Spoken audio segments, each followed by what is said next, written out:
월드비전 감사 챌린지 감사한 달. 오늘의 감사 묵상. 밥상의 회복. 이음숲교회 손성찬 목사. 혹시 성찬이라는 단어의 유래를 아시나요? 제 이름의 유래를 묻는 것은 아닙니다. 매년 한두 번 마주하는 성찬식을 묻는 것입니다. 성찬은 헬라어로 유카리스트라고 하는데, 이는 예수께서 제자들과 마지막 만찬을 하시기 전 빵을 떼어 축사하셨다라고 번역된 헬라어 유카리스테오에서 비롯되었습니다. 간단히 말해 하나님께 감사하다라는 말에서 유래한 단어가 성찬인 것이지요. 그렇다면 반대로 이렇게 볼 수도 있을 듯합니다. 밥상 공동체가 바로 하나님께 드리는 감사의 조건이라고 말입니다. 그런데 주로 우리의 밥상 공동체를 차지하는 가족들은 그 역할을 잘 수행하지 못하는 것 같습니다. 제게도 가족이란 그리 따뜻하기만 한 것은 아닙니다. 지난 글에서도 언급했듯 경제적 어려움과 율법적 삶이 너무 무거웠기 때문입니다. 게다가 가족끼리 유대를 가질 만한 시간 자체가 거의 없었기에 제게 가족은 어색한 단어였고 거의 언급하지 않는 단어였으며 기회가 되면 빨리 벗어나고 싶은 단어였습니다. 사실 밥만 같이 먹을 뿐이었던 것이지요. 그런데 이는 저만의 이야기는 아닌 듯합니다. 저처럼 가족 간 유대가 그리 깊지 않거나 심지어 깨진 가족이나 엮이는 가정에서 성장한 이도 많았습니다. 그래서인지 자신의 삶을 짓누르는 가족에게서 벗어나고 싶다는 이야기를 많이 들었습니다. 그런데 특이점 시대가 도래한 듯합니다. 문명사 내내 한 번도 의심받은 적 없던 이 혈연 가족 개념이 해체되고 있습니다. 이제는 1인 가족 혹은 핵 개인이라는 말이 성행합니다. 하지만 급격한 변화 앞에 부작용이 큽니다. 돌아갈 곳이 사라져버렸기 때문입니다. 이제 자신이 홀로 모든 것을 책임져야 합니다. 가족을 해체하며 자유를 얻은 줄 알았으나 대신 불안도 함께 얻은 것입니다. 그러다 보니 어떤 이들은 가족을 다시 구성합니다. 여러 예가 있을 수 있지만 법적 의무는 없으나 유대감을 누릴 수 있는 동거 같은 형태가 그렇고, 사람이 아닌 반려동물을 가족으로 여기고 대하는 것이 그러합니다.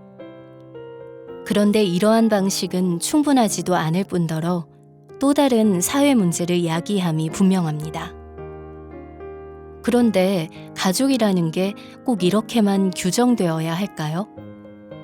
사실 가족을 정의하는데 유일하게 필요한 조건은 다름 아닌 나라는 구성원을 받아주고 보호하고 사랑받음을 누리게 하는 것 아니던가요? 그런데 모든 것의 근원에 대해 창세기는 최초의 가족이 혈연이 아닌 하나님이 창조하신 두 하나님의 형상이 그저 하나님의 부름과 명령에 대한 순종 아래 한 몸을 이루었다고 말합니다. 그러나 타락한 이후로 가족은 혈연 관계로만 축소되어 버린 것이지요. 그래서 그 이후로 가족은 혈연을 주제로 한 자기중심적 존재들, 즉 죄인들의 모임이 되어버렸습니다. 그래서 상처를 안깁니다. 앞에 언급된 예수의 가족이 그러합니다. 예수가 모함을 받았습니다. 그러나 그의 가족들은 진실을 알아보려 하지 않습니다. 그저 미쳤다는 소문을 듣고 가문의 수치가 된 예수를 붙잡으러 옵니다. 품기 위해서가 아니라 제거하려 다가온 것이었습니다. 실제로 이런 일들은 늘 벌어집니다. 나와 함께 식탁을 공유하는 가족이 가장 많은 실망과 상처를 안기고는 합니다. 이런 맥락에서라면 우리가 임의로 규정한 가족 역시 마찬가지입니다. 소재만 다를 뿐 결국 자기중심적 존재들이 모임을 넘어설 수 없기 때문입니다. 그런데 예수께서는 전혀 다른 가족의 가능성을 제안합니다. 그것은 바로 하나님의 뜻대로 행하는 자들입니다. 그리스도를 통해 하나님께 용서와 사랑을 받고 입양되어 하나님의 가족이 된 자들. 그런데 이들은 자신이 바로 그러한 용서와 사랑을 경험했기에 타인도 그런 식으로 대하려 합니다. 그래서 이들이야말로 진정한 가족이 되어줄 수 있습니다. 이들은 내가 부족해도 연약해도 못나도 무너져도 나를 받아줄 사람들이니까요. 저는 교회의 담임 목사이자 교회 안에 한 가정교회 목자이기도 합니다. 매주 공동체적 모임을 하는 분들이 있습니다.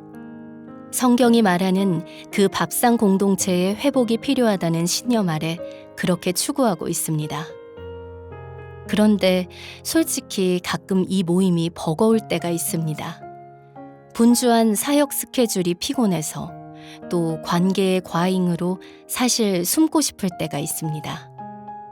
그럼에도 불구하고 매주 만나 밥상을 나누며 말씀을 함께 공유하고 나아가 서로를 위해 기도하는 이들의 존재가 제게 힘을 줍니다.